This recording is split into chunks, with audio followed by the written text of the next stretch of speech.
ဂျာဘာကျွန်းမှာမကျွတ်လွတ်သောမင်္ဂလိ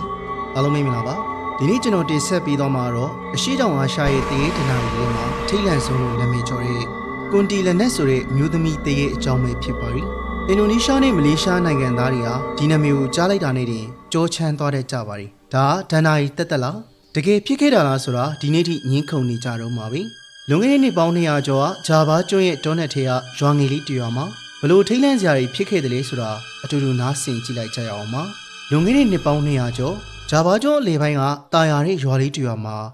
ဆူရီယာလို့ခေါ်တဲ့အလွန်လှပတဲ့မိန်းမပြူလေးတယောက်ရှိခဲ့ပါတယ်သူမရဲ့လှဟာရွာမာတွေမကပဲ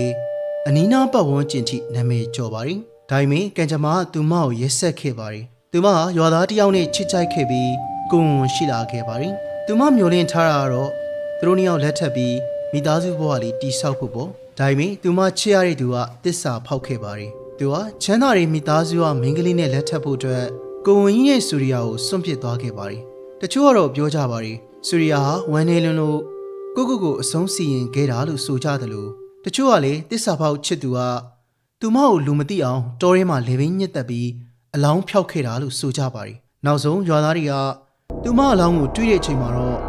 ဗိုက်ထဲကကလေးလေးနဲ့အတူဆူရီယာဟာသွေးအိုင်ထဲမှာတည်ဆုံးနေပါပြီဆူရီယာတည်ဆုံးပြီးတဲ့နောက်မှာတော့အေးရွာလေးဟာအရင်လိုအေးချမ်းမနေတော့ပါဘူးညနေတကောင်ရောက်ပြီးဆိုရင်ရွာနာကညောင်မင်းကြီးတွေစီကနေထူးဆန်းတဲ့မိန်းမတယောက်ရဲ့ရည်တံကိုကြားတတ်ပါတယ်အစာပိုင်းမှာတော့အဲ့ဒီရည်တံဟာတာယာစလိုလိုနဲ့ဆွဲဆောင်မှုရှိနေတတ်ပေမဲ့နားထောင်ရင်းနဲ့ကြောက်စရာကောင်းတဲ့အတန်ကြီးဖြစ်နေပြောင်းလဲသွားတတ်ပါတယ်အဆိုးဆုံးကတော့ရွာအမျိုးသားတွေပဲအဲ့ဒီရည်တံနောက်ကိုမိန်မော်ပြီးလိုက်သွားတဲ့အမျိုးသားတွေဟာနောက်နေ့မနက်မှာတော့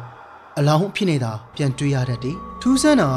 အလောင်းတိုင်းရဲ့ဗိုက်တွေဟာပေါက်ကြီးဖြစ်နေပြီးအတွင်းကအသိနဲ့နှလုံးတွေဟာခွဲထုတ်စားတောက်ခံထားရတယ်လို့ပျောက်ဆုံးနေတာပါပဲဒါဟာလက်စားချေချင်နေတဲ့ဆူရီယာရဲ့ဝိညာဉ်ကွန်တီလနက်ရဲ့လက်ချက်ဆိုတာလူတိုင်းသိလိုက်ကြပါပြီတညမှာတော့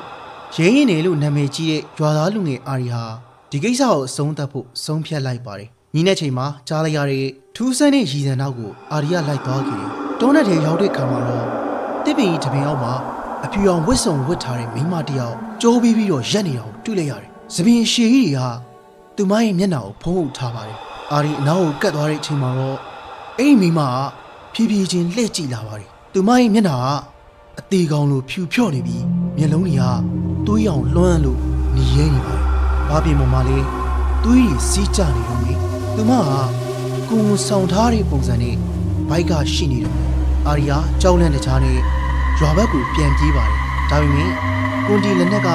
မြေပြင်မှာလမ်းလျှောက်တာမဟုတ်ဘူး။လီထဲမှာပြန်တန်းပြီးတော့လိုက်လာတယ်။သူမရဲ့လက်သေးရှည်ကြီးကအာရီရဲ့ဘိုက်ကိုစုပ်ဖြတ်ဖို့အနားထိရောက်လာခဲ့ပါတယ်။အာရီယာအသက်လူပြီးပြေးရင်းနဲ့ရွာဘုံကြီးကျောင်းလေးကိုအသေးတန်ပြေးဝင်လိုက်ပါတယ်။တန်ရှင်းတဲ့နေမီဖြစ်တာကြောင့်ကွန်တီလက်နက်ဟာအထဲကိုလိုက်မဝင်နိုင်ရင်အပြင်ကနေရီတန်တလဲငိုတန်တလဲနဲ့အဟိတ်နေခဲ့ပါတယ်။အဲ့ဒီတန်ဟာတရွာလုံးကိုတုံလုံးသွားစေခဲ့တာပါ။မနေ့လင်းတဲ့အခါမှာတော့သူမပျောက်ကွယ်သွားခဲ့တယ်။အာရီယာအသက်ရှင်ခဲ့ပေမဲ့